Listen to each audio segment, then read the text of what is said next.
Shalka Triprani Lokshaba Chongbarino Kitigai Kasha Kotorma Koktoma Nokzakha Lokshaba Chongbarino Rikshawi Kabangugno Borok Bot Maraliahni Kok Shiljakha CPI ni MLA Nirmal Bishas Shalka Triprani Lokshaba 26 তারিখ April তালো বুটনি সামুং ওংমানি ফিয়াবা নকজাখা kabangugno Borok Bot Maralia Khwai বিধানসভানি বিসিং খবজাংনাই আমচাyo 2000 ni slai kabangug borok Chongbari Bot Maraliahni Kok Shiljamu tei a 2000 ni bisingo sayai Bot Naharjakha শাখা সিপিআইএমনি এমএলএ নির্মল বিশ্বাস ইলেকশন কমিশন বটমা রলিয়ানি বাগৈ সুইবলাই রহর জাখা ফিয়াবা নুকজাখা ইলেকশন কমিশননি বখাগতৈ মংসাবো ইয়াপ্রে নাহারজাগি আঙি তংমানি হাই হেনি ককতিশাল ককশির জাখা সিপিআইএমনি এমএলএ নির্মল বিশ্বাস সাকবাই থা।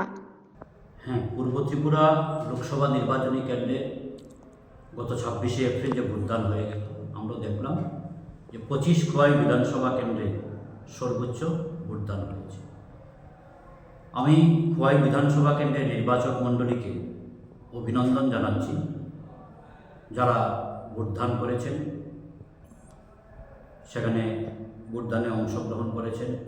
প্রচণ্ড ভয় ভীতি হুমকি উপেক্ষা করেই একটা অংশের মানুষ ভোট কেন্দ্রেও গিয়েছেন। তাদের এই সাহসী যে মানসিকতা, তাকেও আমি অভিনন্দিত করছি। কিন্তু এই যে সর্বোচ্চ পর্যায়ে আমাদের এখানে আমরা দেখলাম যে ভোটদান হলো, এর পেছনে অন্য বিষয় রয়েছে। যে একটা বিরাট অংশের মানুষ ভোট কেন্দ্রে যেতে পারেনি এবং ব্যাপক হারে, বিশেষ করে বেলা ধরুন 2:30 থেকে 3টার পর থেকে ব্যাপক হারে সেখানে ছাপ্পা ভোট হয়েছে। শাসক দলের তরফ থেকে দাবি করা হচ্ছে যে সুষ্ঠু এবং অবাধ শান্তিপূর্ণ ভোট হয়েছে। এই বিষয় নিয়ে কি বলবেন?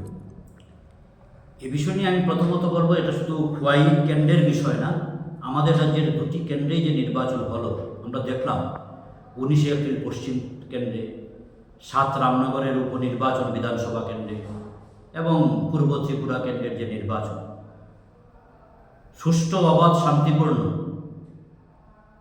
এটা এই রাজ্যের কোনো মানুষ বিশ্বাস করেন না। নির্বাচনের 2 দিন আগে থেকেই আমরা দেখলাম, আমি শুধু খোয়াইয়ের কথাই যদি বলি, 2 দিন আগে থেকেই আমরা দেখলাম বাড়ি বাড়ি গিয়ে হুমকি, প্রচণ্ড চাপ যে ভোট কেন্দ্রে যাওয়া যাবে না। বিশেষ করে প্রতিটি বুথে বুথে একেবারে চিহ্নিত করে সেই সমস্ত পরিবার যারা ইন্ডিয়া জোটের পক্ষে ভোট দেবেন, বামপন্থী প্রার্থীকে ভোট দেবেন, সেই সমস্ত পরিবারগুলির উপর প্রচণ্ড চাপ, ভোট কেন্দ্রে যাওয়া যাবে না। এবং নির্বাচনের দিন আমরা দেখলাম তাদের হুমকিকে অগ্রাহ্য করে একটা অংশের ভোটার, সবাই না হলেও একটা অংশের ভোটার যখন ভোট কেন্দ্রমুখী হলেন, তখন তাদের একটা বড় অংশকে রাস্তা থেকেই বিদায় করে দেওয়া, তারা ভোট কেন্দ্রে যেতে পারবেন না। ফলে এটা সুষ্ঠু অবাধ নির্বাচন হতে পারে। এবং আমরা খোয়াইতে দেখলাম যে এমন কোনো বুথ নেই যে বুথে হুমকি নেই। প্রতিটি বুথের মধ্যে সেখানে প্রচণ্ড হুমকি, চাপ, ভোট কেন্দ্রে যাওয়া যাবে না। আমাদের রাজ্য সরকারের একজন মাননীয় মন্ত্রী মহোদয় নির্বাচনের, আপনারা জানেন,